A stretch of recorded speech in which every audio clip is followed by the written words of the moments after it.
Nobody's listening, right? Hi, Andy. Hi. I'm so excited to Tacky tick with you talk. for an hour as though no one's listening. Let's go. Wanted first to ask you, though, is anyone listening? I literally just lost my train That's of cool. thought. This is from Vav on Spotify. Vav.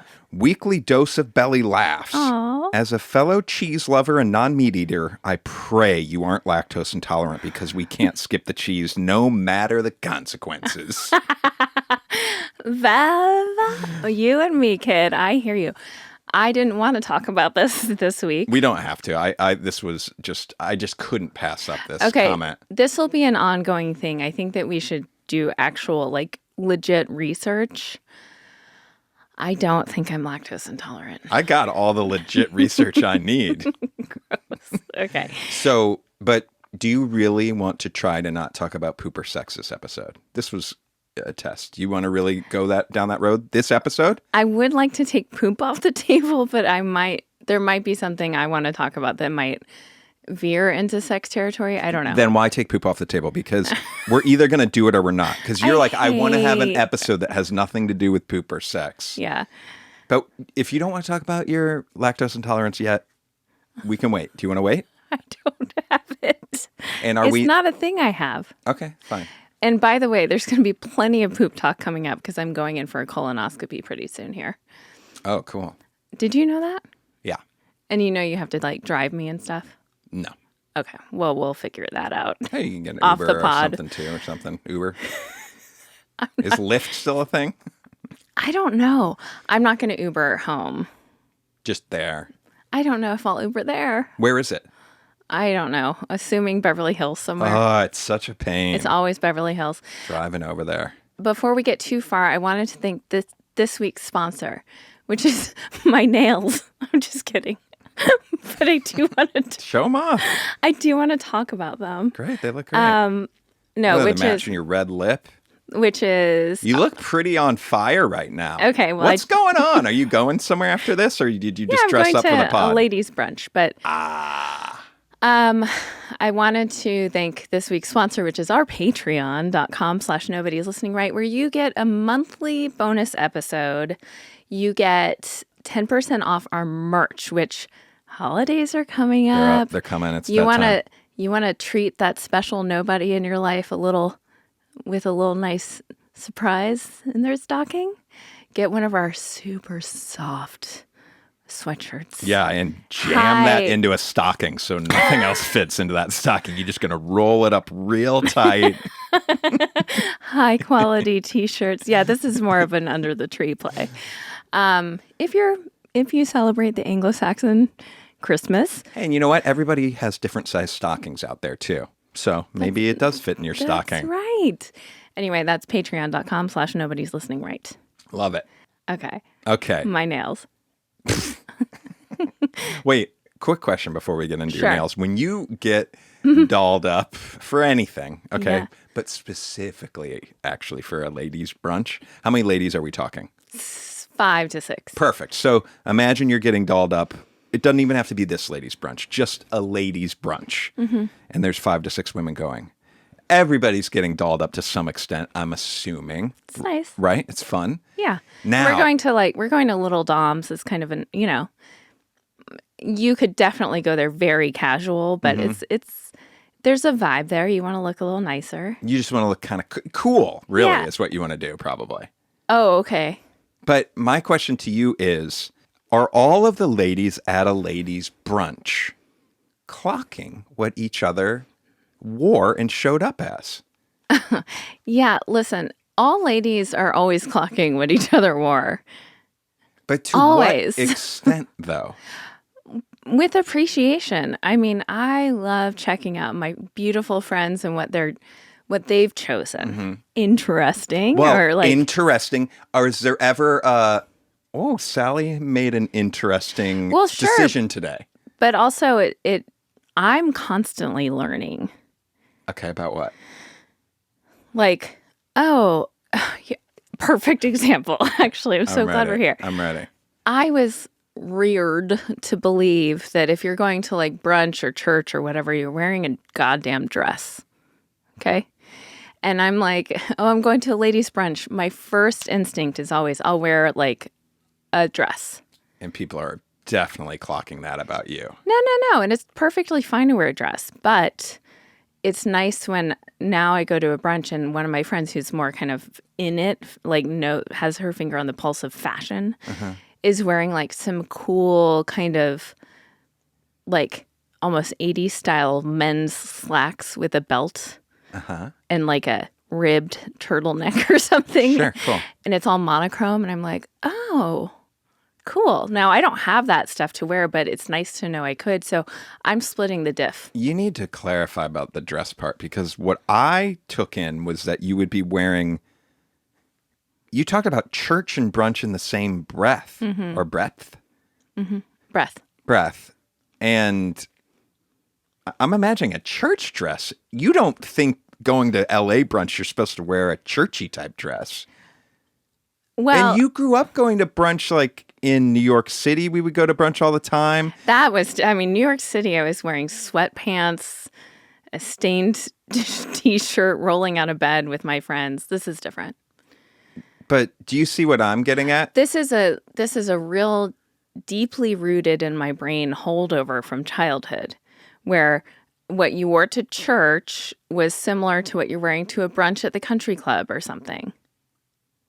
Okay. I see the logic. Now, you I'm could wear just anything. dumbfounded that you would carry this into your we're overthinking middle this. age. I could wear anything today. It would be fine. All would be accepted. There's no judgment. There's only appreciation. But yes, I am clocking what everyone's wearing because, first of all, I'm learning. Second of all, I have some friends who are like take more risks, and I like to know what's happening.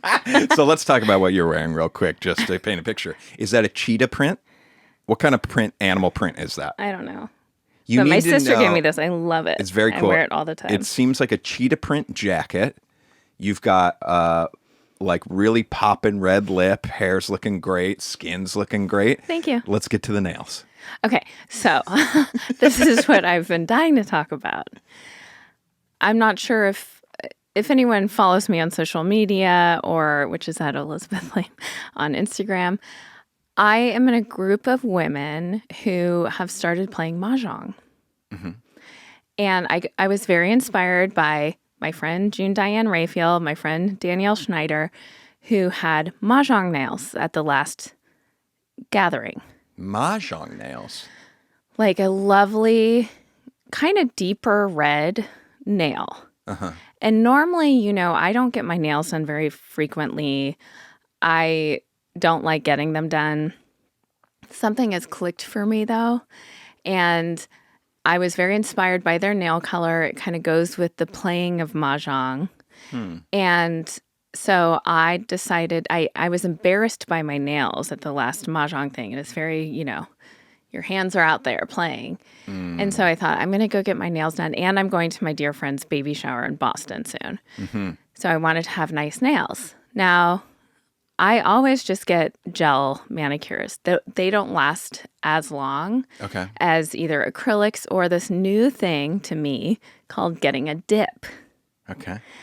So I went in and I'm waiting to do my nails, and I'm already thinking I might get acrylic and have slightly longer nails.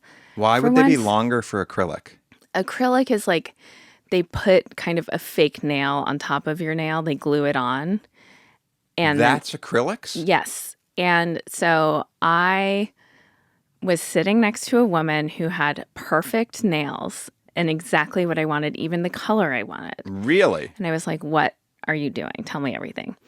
Now, hers were her real nails because she had like worked them to that length. Okay. But she said, you should get gel tips and do a dip. Gel tips with the dip. So they glued tips onto my fingernails, just the tip. Then they did this dip thing that is very interesting to me. And it's supposed to last for like 3 to 4 weeks. Now, I'm not used to having long nails, and my entire personality has changed.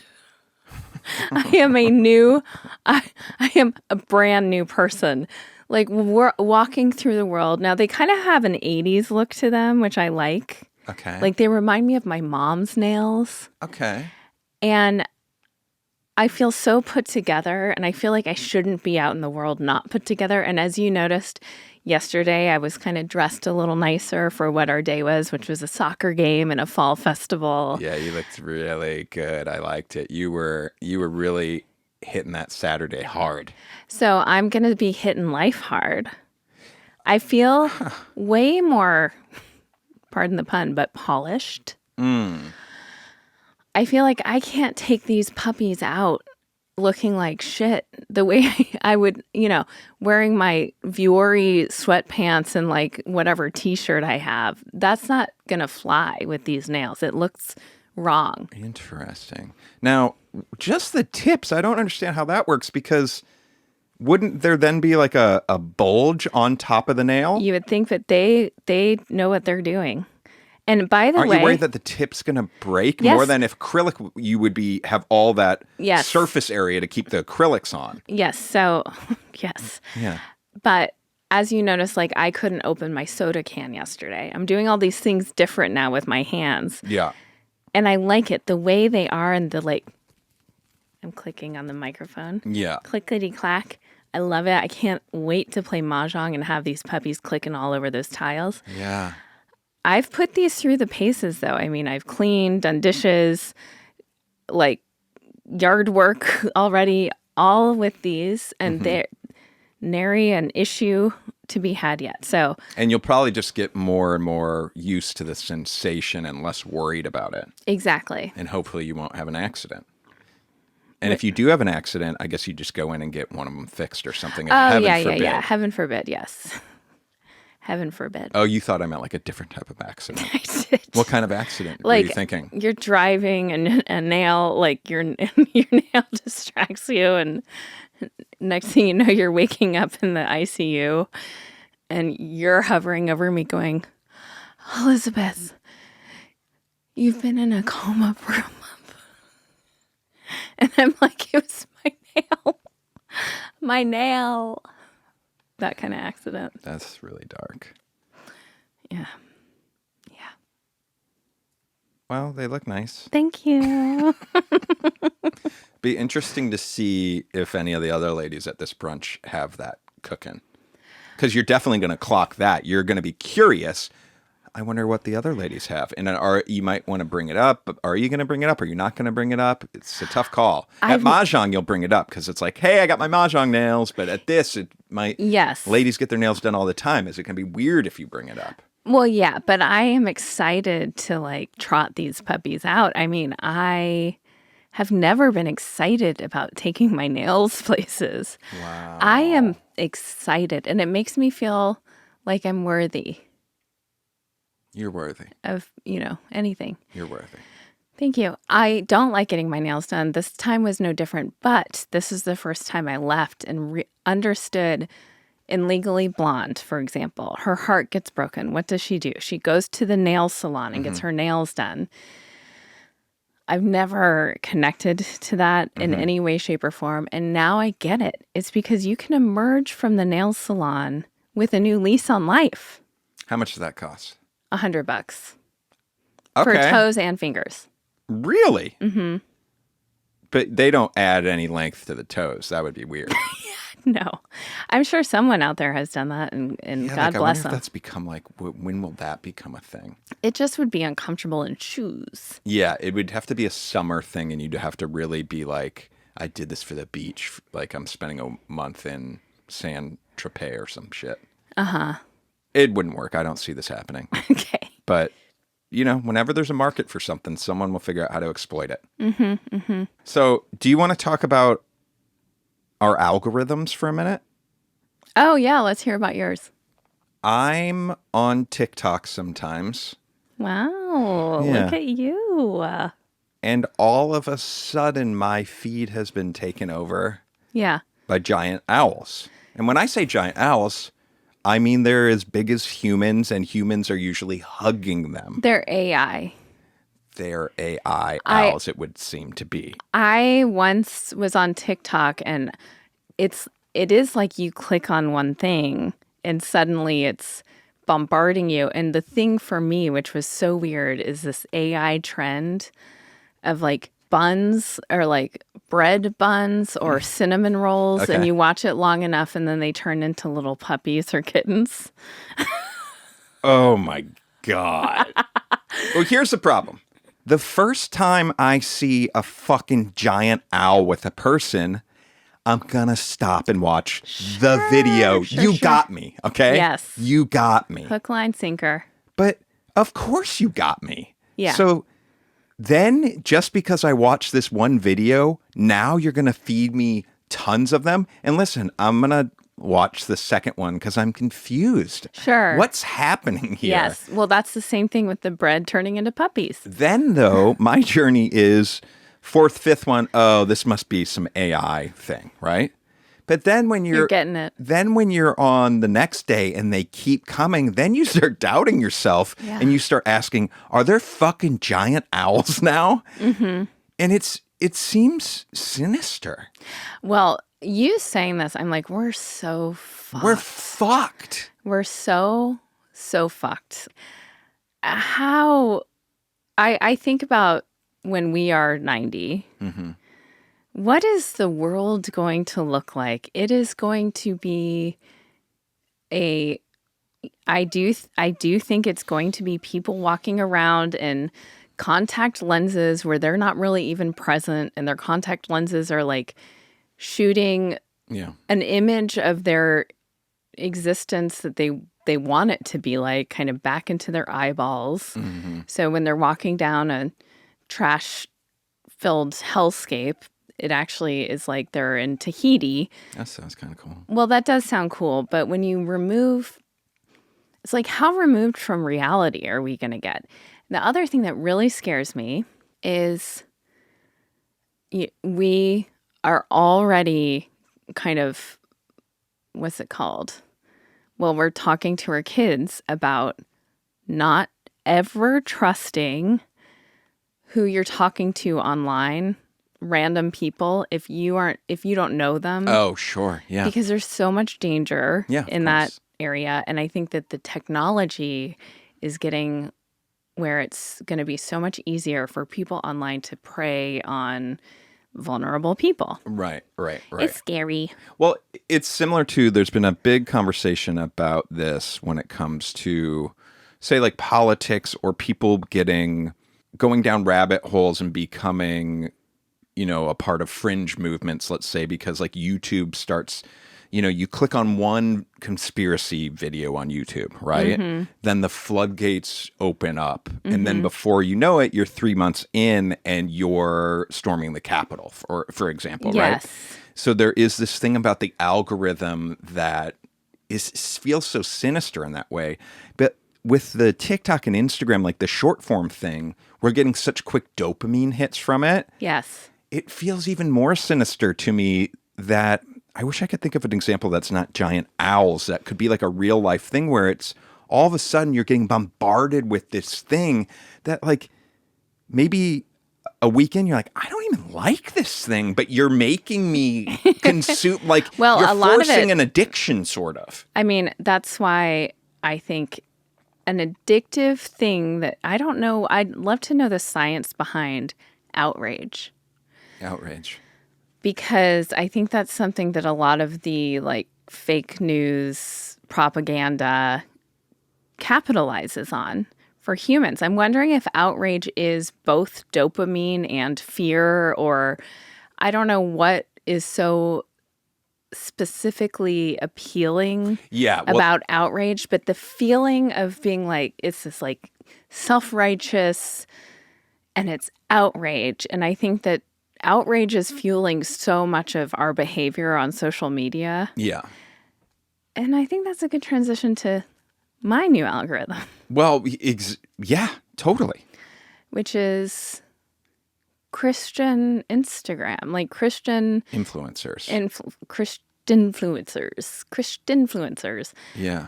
Nothing. Well, actually, I was gonna say nothing against Christians, but I think if you've listened to us long enough, it's a complicated relationship we have. But I do not know what on earth I could have seen or liked that has changed it.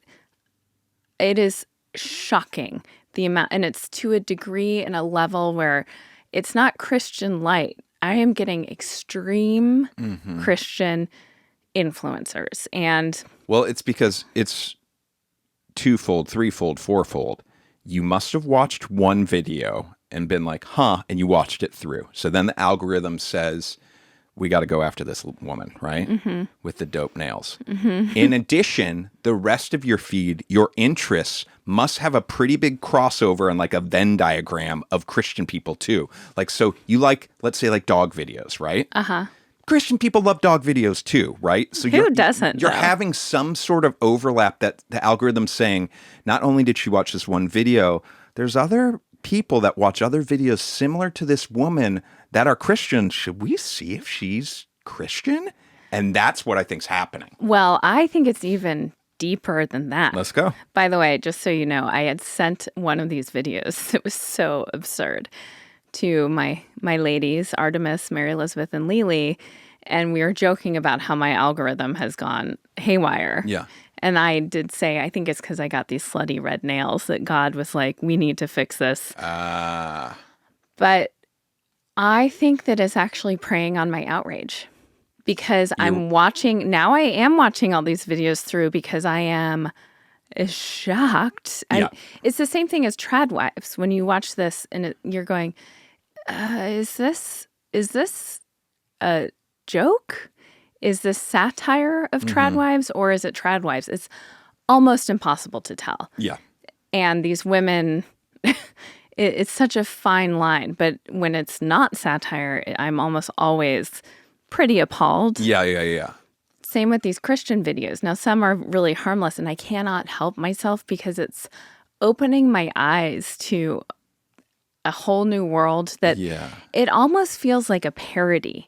Like you're watching a Office-style mockumentary of Christian lives. Well, some of them look like an SNL sketch straight up. They're Exactly. they're that bonkers. There was one. Some of them have great comments because they're clearly getting pumped to people who are like me, who are not in the culture. Right. I mean, there's one of this like very hot, kind of Aryan Christian-looking guy, and he's just smiling, and the text on the thing is you say I'm just a girl, and I'm like, you're not just a girl, you're the daughter of Christ. And It's a great one. He's kind of laughing, and the comments are so funny. The first comment says, actually, I'm a party bottom who likes to get passed around, but thanks. But there was one girl who, and by the way, I don't want to disparage all Christians. This is I think, very kind of extreme version of it.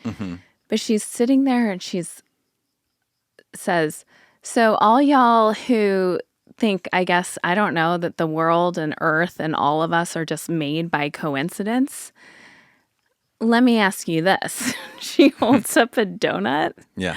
And she goes, someone had to make this, right? Okay. So someone made this. Like, think about that. Kind of being like, I don't get it. okay, well, she's basically saying that Earth and the world, first of all, she gets it wrong. We're not saying, oh, it was a coincidence that Earth and the world was made. You know, it's science how Earth and the world was made. But then she's saying, someone had to have made us the way someone has to make a donut. It doesn't just happen by coincidence. Fuck, I don't know. That's a pretty sound argument. Well, it's really funny because one of the comments was, there's a hole in your argument, which That's funny. was very funny. But, okay, if you're the guy one... Stupid. It's so stupid, but it's so funny. If you're the guy... Yeah. We looked at this particular one because you showed it to me. A lot of the comments on this one, the majority are people dunking on this guy. And then, so if you're making this content, part of me is like, is he complete bullshit and trolling people? Could be. Because Also, why would you keep going if you're just getting all this he has a lot negativity of followers. thrown at you, I though? think he has a lot of followers, and I believe he was the one with the bio that said nothing plus Jesus Christ equals everything.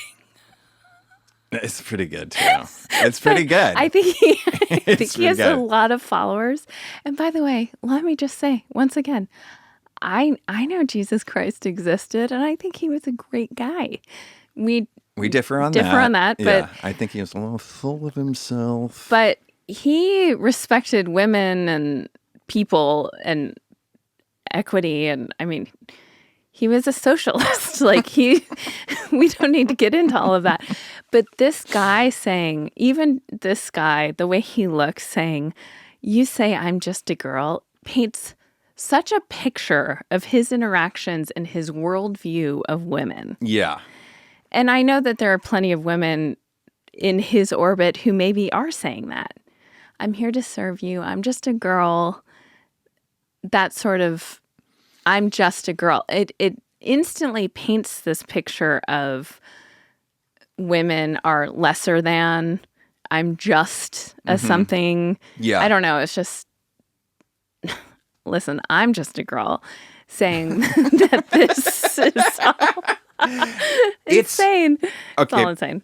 But just circling back real quick to the whole hate outrage thing, you are completely right. And there have been studies on that. If you're engaged with outrage in the material on social media and you're engaging with it like literally more, you're going to get fed more of it, right? So say you're on a person on Twitter that's, politically active, you're going to be fed a ton of stuff that goes against your views if that's the stuff you're commenting on. Whoa, right? Because you're spending time writing about it. Right. So that's an easy way to see that coming together. I mean, so in that case, be careful of what you comment on, because I went to the donut lady, to say something like an idiot. And luckily I didn't. But it also probably tracked that I was about to comment on it. But check your outrage, I think. Is it being manufactured for you versus, and if I had commented on that, I mean, I can't imagine the avalanche of really dumb, uneducated Christian. You say that too because there was one post that was very striking to you, that it was basically a young woman. This was sad. It was sad. I think you should explain that post to give some context. It was a beautiful, again, very Aryan looking. Very Aryan. Very beautiful, though. Very beautiful young woman who I'm guessing probably 19, 20 years old, saying, ways I am not letting my mind be sullied by the world, basically. I don't remember the exact words it was, but ways I'm not. No, wasn't it ways she was saving herself from not having sex or something? Yeah. So it's ways I'm keeping myself pure for my future husband. And yeah, that was kind of it. Ways I'm keeping myself pure. And she was saying by praying, by devoting myself to the word of God, by not going to college. And in all of these, there's this picture of some dude, some frat bro body surfing at a college party. That's what she thinks college is? Yes, and also kind of, you're watching this pit of boys. It doesn't seem alarming to me at all that you would be so compelled to fuck one of those guys. I don't know. And also, body surfing seems pretty cool. That's fine. Well, yeah, but it's just funny to me. Or you think it was that would be attractive to her and she didn't want to be tempted by it? I think that's what I'm going after. Or maybe, I mean, the other side of this, which is darker, and honestly, she's not wrong for it, but is the idea of if you go to college, you're going to be sexually assaulted. If you go to college, you're going to blah, blah, blah. I mean, I don't think that's what she was trying to say with the body surfing image. Exactly. Right? I don't think unless there's some other, that's imagery we don't know on the internet. That's code for something that we don't know. Specifically the Aryan body surfer footage. Right. Yeah. So, Hit us But in the comments if we're wrong about that. I think one was having been homeschooled. Yeah. It was basically saying, I'm going to be I'm as not gonna be sheltered as possible educated. and not educated so I can save myself for my husband. And it was That's so sad. And it was real. It was not a parody. And that really, really bummed me out. You know what's interesting about this type of thing and these values? I'm reading that Elvis book, which I've been reading for 2 years, basically. I'm about halfway through. By the way, Yeah. I'm really proud of you. I know. I'm serious. I know this is not easy. No. And by the way, yesterday, I look over. You're sitting on the couch reading your book with your glasses. A different book, too. A Maybe a mistake that I'm Maybe a two mistake. books at once. Look so handsome. I love you and your glasses. Okay. But I am proud of you for sticking with this book and seeing it through, no matter how long it takes. Oh, yeah. I really enjoy it. Great. But this particular book, it's by an author, and there's 2 books, and I'm on the first half of Elvis's ride, and then there's a second book that's supposed to be like the really dark bummer book, which I'll probably want to read, I think. But this is the rise up. And what I'm finding striking in this is he is blowing up. And this is it the 50s or 60s? Why don't I know 60s. I think late 50s, maybe. See when I'll look it up. Hound Dog came out. When did Hound Dog by Elvis. by Elvis come out? 1956. Okay, so this is early in it, and about when Hound Dog comes out is when I'm talking about. This is like the beginning of the hysteria. Interestingly enough, Hound Dog was originally by a woman artist, which makes so much more sense. You ain't nothing but a hound dog. Crying all the time. Lying all the time. And a bunch of other things. Anyways. And a bunch of other things the Hound Dog's doing. He's blowing up. Women are hysterical at his shows and throwing themselves at him, constantly. Yes. So there is pretty great evidence in this book, and it seems like that Elvis, at least at this point, is very respectful of women, but he's also like kind of into them, and then he starts dating a few various women. And there's also so many stories of how he's now treating new women like the waitress at the thing. And there was this culture in the 50s, 60s where it's a lot of like, thank you, sugar, thank you, babe. And this language that, like, if we think of now, Cringy. if I ever said to anyone would be wildly inappropriate, right? Yeah, depending on what their nails looked like. Yes, exactly. However, you would also think, though, at this time that Elvis is fucking everybody, Yeah, right? if it moves. He's not having sex with anyone he's dating. Like, that is so still like taboo. Oh, that wow. Elvis Presley that could be having sex with anyone is not crossing that line at that time. Because of... Like, culturally. Culturally. Yeah, religion, sign of the times or whatnot. Premarital sex is like a bad thing. That's not to say there were tons of people, I'm sure, having premarital sex. Well, it's interesting because I always kind of always assumed like that men, though, were... Still having it. Like, yeah. And it was the women who bore the brunt of, if a woman had premarital sex, she's right. a total, slutty whore. But if a man does, I mean, if Elvis had been having sex at that time, I don't think people would be like, oh my gosh. Well, yeah, that's interesting. I don't know. And yeah, does that mean was he religious?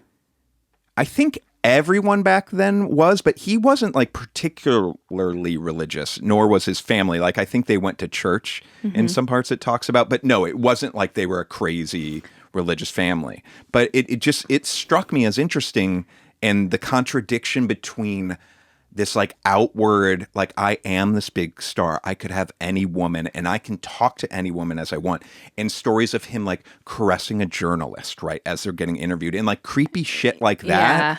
yet also at the same time in that culture though, but you don't cross this one line. It's an interesting dichotomy. Is that the right? Good job. Thank Those you. books are really. Look at what happens when I read books. I also, did he ever become really paranoid? Oh, it's so sad. Okay, because Yeah. I also wonder if that has something to do with it.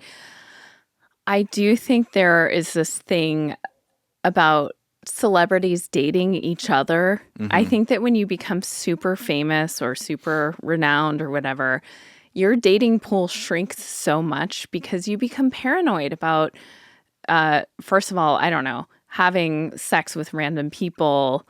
Maybe if you're like a rock star or something and you're just on the road and you know you're leaving the next day or whatever, that's different. Yeah. But I think who you date and who is interested in you and why. And would they be, it's almost like your fame and the fandom becomes bigger than who you are. Yeah. And so I think entering relationships with people becomes really dicey. And then your dating pool shrinks because it's basically people who knew you before Yeah. and other celebrities who first of all, can relate to you and also are not in it because they're super fans. They're not in it because they want your money. They're not in it because they just like being close to the sun of fame feels exciting. So I think this idea of if you get famous, you can be with anyone is actually, it's the reverse. I wonder how that's changed throughout time too, and how many like older celebrities, let's just use Elvis's era, those movie stars and singers and whatnot, how was it as common for them to end up with other celebrities as it is now? In Elvis's case, we know he ends up with Priscilla. I haven't gotten to that point, but she definitely wasn't a celebrity. Yeah. But also where I'm at in the book now, an important relationship in his life going through this big come up. One of the women that he meets doesn't really like his music, isn't always by his side. He's always actually wondering where she is. She's acting opposite than all these like crazed fans. Which is a breath of fresh air. Right. Well, weren't we watching something recently where they were in a relationship with someone where it was like that? It was someone who was pretty famous and the person they were dating like claimed to have not known their work at all. But later they found out that they actually had been kind of a super fan and it was super creepy. Oh, wait. I don't know what you're talking about now. That's okay. interesting. Well. Like they had said, like, I'm not because familiar. They know that. Yeah, they're like, no good. Well, that's the other problem. Yeah, you think of any celebrity now, especially with social media and how public everyone is. Oh, I know what it was. Is people think they know who these people are. It gets creepy. We kind of fell off this, but we were watching Love Island USA, and there was that young man whose brother is like a huge football star. Yeah. And this girl came in and was paired up with him, and he was getting really into her, and she claimed to like not care or know who his brother was at all. And then the good old public had unearthed some tweets that she had written about this brother. Yeah, it's like busted. Yes. I was trying to find this. This is one thing I hate about TikTok. You find a clip, and if you like it, if you don't save it, you're never going to be able to like find it like by search. But so Tyler, the Creator's new album either just came out or is about to come out. And he has a song called Noid, short for paranoid. And it's just about sort of being a celebrity and having to deal with everybody, right? But I saw some interview with him that it was just so striking how candid he was being about it. And he was just making so many good points where just talking about the culture of people wanting a piece of him constantly and him being like, bro, I gave you the fucking song. Why do you need to know where my mom lives? Like, isn't my song enough? Like, can't you be a fan of my music? I made this for you guys. Right. Why do you got to know where my mom lives now? Like, and all this other creepy shit. But how he was talking about it was just, I don't know, it was like very powerful. And we have this new sort of fandom now where these fans think they're entitled to know everything about celebrity. Well, it's why I have a few follow-ups. One is, wasn't the Noid the Domino's Yes. pizza? It was. Okay. Nice callback. Yeah, sure. Second of all, I think that it makes me really respect the very few actors who are left who don't like to do interviews. Their whole craft is about stepping into different characters. Yeah. And that's become harder and harder to fully have with these big celebrities when you know, oh, she's a mom of two. She's on her third marriage to this other celebrity. Yeah. I'm not buying that she's like a milkmaid from the 1600s or whatever that is. Right. But I think it's so hard because these studios want the PR of these actors out there and having press and being in People magazine and all of that shit. One interesting thing, and I feel like I've seen so many celebrities talk about this, but Tyler talking about the can I get a selfie sort of thing. And he was saying, like, people don't understand that when I say no, he's saying no because he understands that if he says yes to this one person, there's all these other people looking around in the room, and it's going to be 20 people, 50 people that now need the photo. Right. And he becomes a big jerk if he's saying no to all these other people. Right. But he's like, why do you think you're the exception? There's still that one person that still thinks they should get the picture. Yeah. Where it's like, no, I can't do the picture because this whole room's going to erupt into a frenzy. Yeah. I can't do it. Sorry, bro. But then they're so upset. Like they feel entitled. People feel entitled to. I think there's also this thing of wanting to own something. I am not a huge fangirl of many things to the degree that I care to know about people's personal lives or I don't know. Even growing up, I never had posters on the wall of the one heartthrob or anything like that. But there are people in my life who I think when they're into something, they want to be the one that is the most into that thing. That's interesting. And like you can't, this is not true of the people in my life, but I think I could see this being the case, especially with the younger generation of like, you can't be as into it as I am. It's why people are getting tattoos of things and on their bodies. Not necessarily. Maybe some people do that because it has special meaning for them when they look at it. But this entitlement to the artist or the thing or whatever it is, but being kind of this feeling of, I get this more than anyone else does. It's mine more than anyone else, leads to that need for more information, to feeling closer to.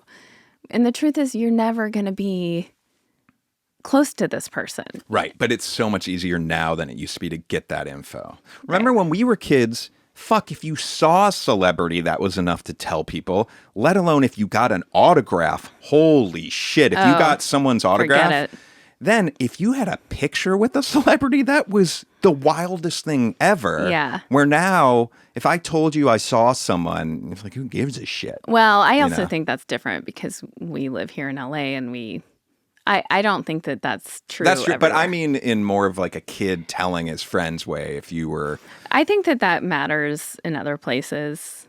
Okay. I mean, we've joked about that with our kids. They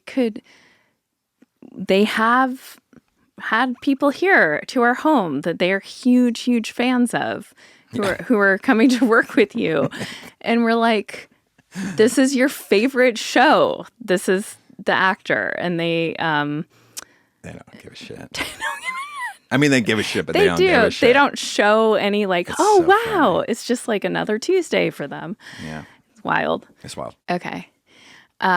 So if I look a little like puffy this morning, it's because I was multiple times last night like on the brink of hysterically sobbing. We watched the movie My Penguin Friend. What's it on? We rented it. It's not even on it. We rented it. It still might be in theaters some places. We're spoiler alerts.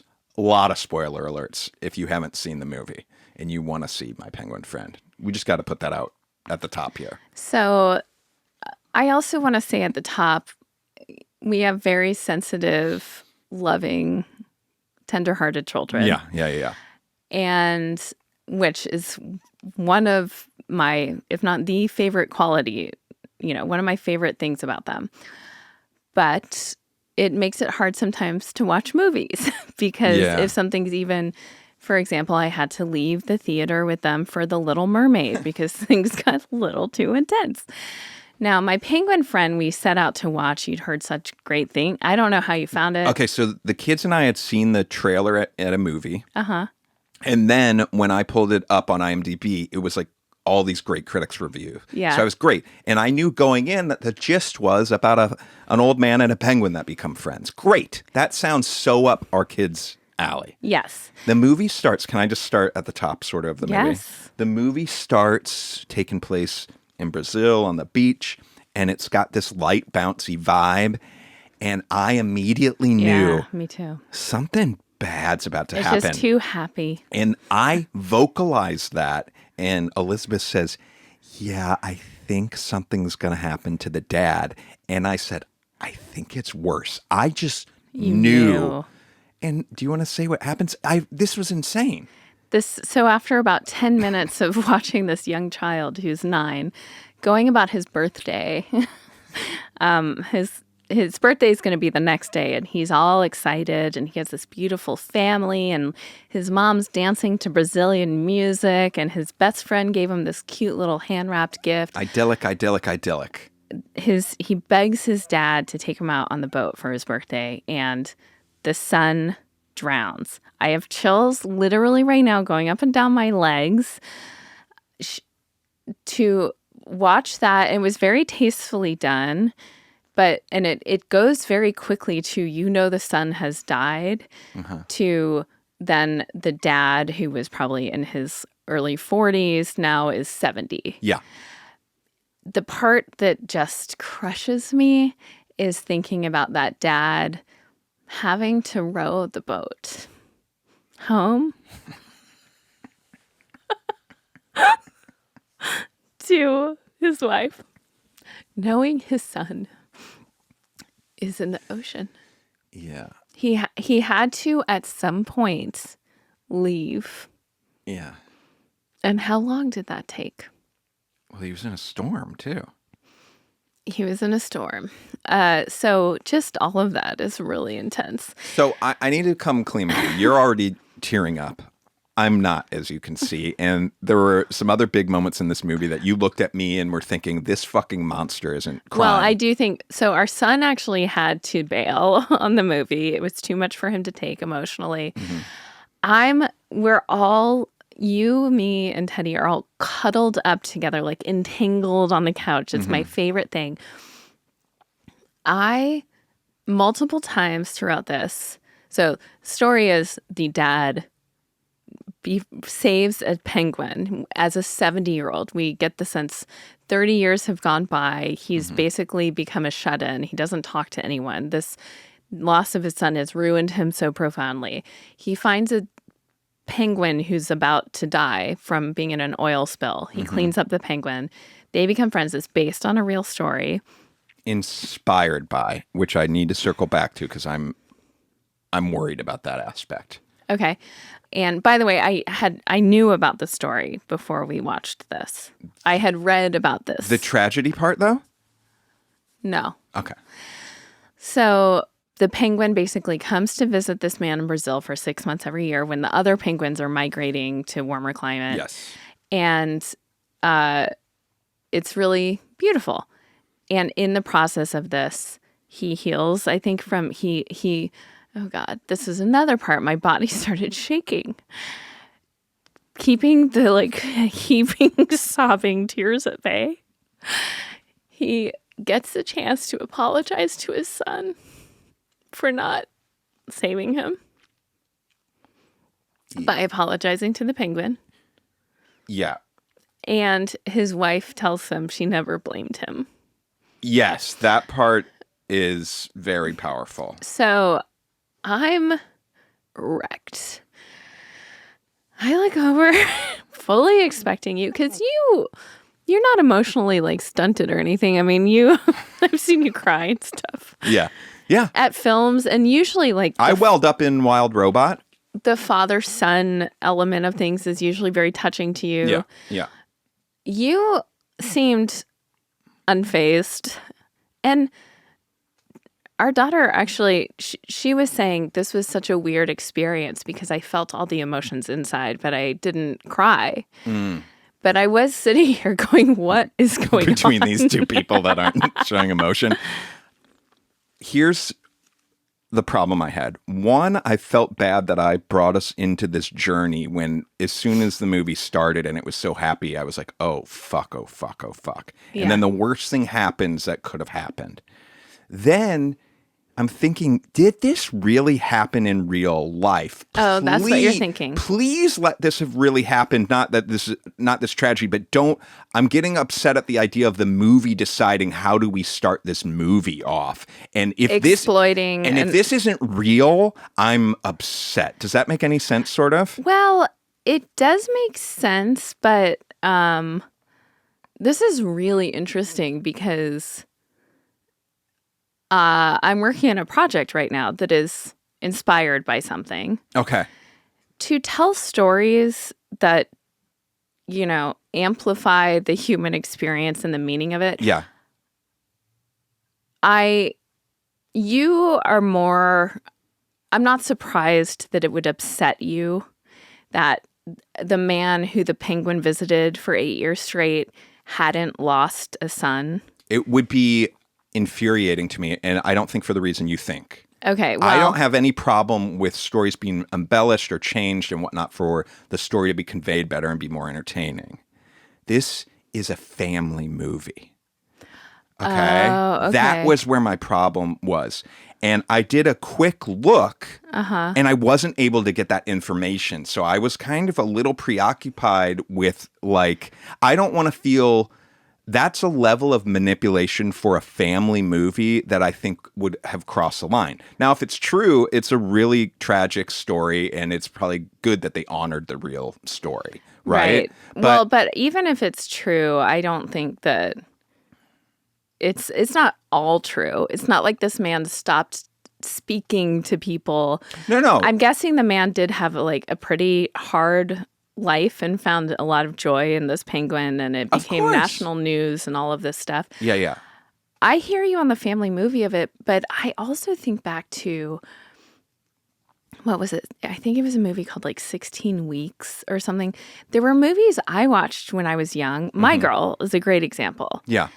All fabricated. Yeah. And it's about the loss of a child. Yeah. So I kind of wonder, where is that line getting crossed for you? The line is, here's the line. And I feel weird talking about this because most likely this is the real story origin, but probably not, honestly. Okay, let's say, but it is, it's almost it seems like clean. something tragic happened to this fisherman. Yeah. Right? Well, the son of it and then the penguin, I mean, it's such a clean, almost obvious Well, I don't connection. even think we've spoken to that. The whole movie is holding your hand to make you believe that the penguin is his son come back.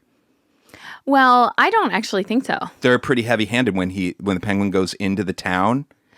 It's pretty heavy-handed. It's kind of heavy-handed, but then there's a moment with the mom where she hears the same thing.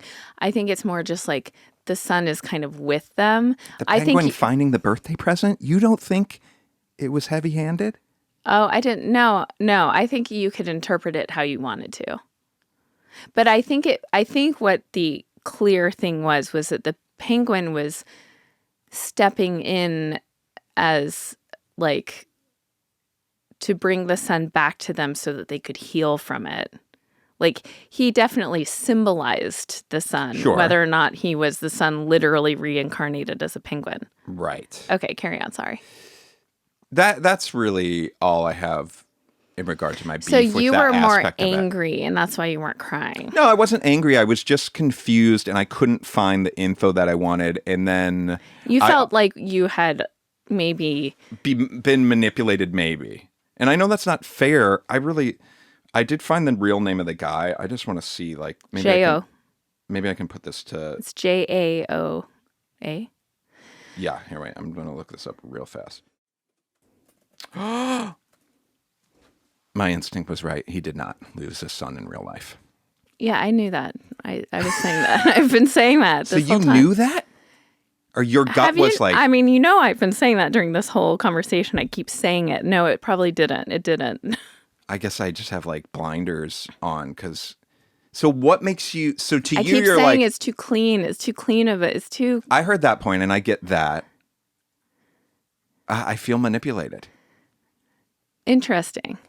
When I it's mean, I will be manipulating people if this project, knock on wood. But it's but this is a family... What is it about the family element of it that's upsetting you the most? Because let me say this, Andy. Yeah. We wouldn't care as much. I honestly, when I heard that there was like a film being based on it, I was like, what is the story even? I mean, it's very sweet that a penguin is coming to visit this person. It's unique and it's one of those heartwarming human species interaction thing. Yeah. Different species, but... Yeah. Interspecies. Interspecies, thank you. But without the son, you're not going to be that as invested in this relationship for the man. It's kind of a genius. I mean, that's why I was saying it's too smart for that to be real, kind of. Okay, hold on then. This is great. So we should also come clean that about a week before we watched a real documentary about a man that becomes friends with a sea otter. What was that called? Probably My Sea Otter Friend or something. Maybe, yeah, Wait, do you want to Google that? Sea Otter Man documentary? Man becomes... And as most of you are probably thinking in your heads right now too, there's also the classic Man That Falls in Love with the Octopus documentary that came out a couple years ago. That's a banger as well. Billy and Molly. Billy and Molly. An otter love story on National Geographic. Now, Billy and Molly, this story about this older guy and this otter, it's very kind of similar, but it's real. Shockingly similar. And the footage is beautiful. It's a documentary. I guess one of the things they kind of put forth in it, they kind of keep bringing up that he never had kids to make you kind of want to have had kids. So, which I get, but I feel like I could have enjoyed Billy and Molly without that commentary. I would still have been enthralled with this otter, and okay, well now you're mad at it. Now you're mad at a narrative in a real documentary told by his wife. Now you're projecting that even that part is not that important part of the story. When that was like, we don't know. Okay, how about this? How about this? We're in a writer's room for My Penguin Friend. Don't you think you could come up with a pitch that's maybe a little bit more family friendly, that the kid doesn't die in the first... Now listen, people are going to say, hey, every Disney movie, someone dies in the first 10 minutes. But those are usually the parents. It's usually not the kid that dies at the beginning of the Disney movie. Like, don't you think there's other pitches, or do you think this is the best one? Well, I guess the reverse is that son's dad died that day. And then the son grows up and the penguin becomes version of the dad. Would that work better for you? This is such a random specific... And just think that you're sitting there while I'm shaking, sobbing, kind of resenting the... No, it's just my emotions, they got blunted once I had that realization. And I was listening to something in myself that knew, and it turns out I was right. You know what I mean? I just want to tell you something, though. I feel like not many people are watching this going, oh, I bet this is what really happened. You're out of your mind when the movie starts inspired by true events and the first thing is that the little kid dies. I'm telling you, okay, by the way, I would say at least 85%. You're a writer. That's why you understand maybe. this. Okay, fine. Just for PSA, when it's inspired by true events, trust that pretty... large liberties are taken. Liberties are being taken for storytelling. So when you go and do the math of what made this the most poignant story, how did this story make me shake sobbing? Now, it's because the son died. Okay. Does this put anything into another context for you? Would finding out that the director is like a big Christian guy change anything for you? What?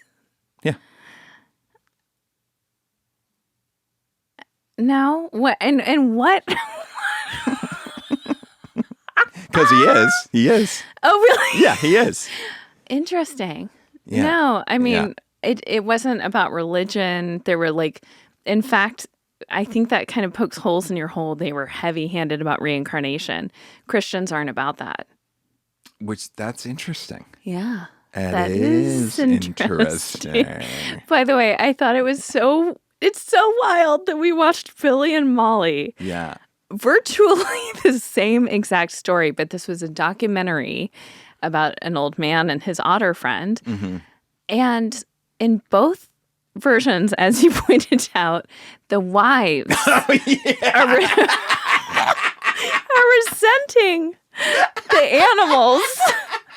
Like, it's all about that otter now. It's all about the penguin now. And I think in the octopus one, I mean, rightfully so. I don't remember exactly, but I hope that wife had problems because that one, felt like crossing Sexual the line. and stuff.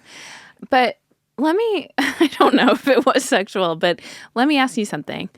What is it with old men and these like wild animals?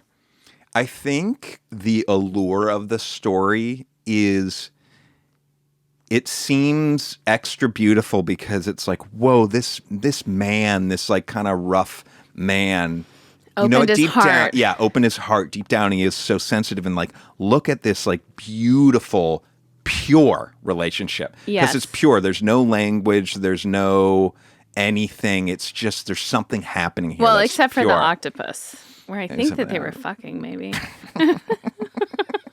They were definitely fucking like 1,000%.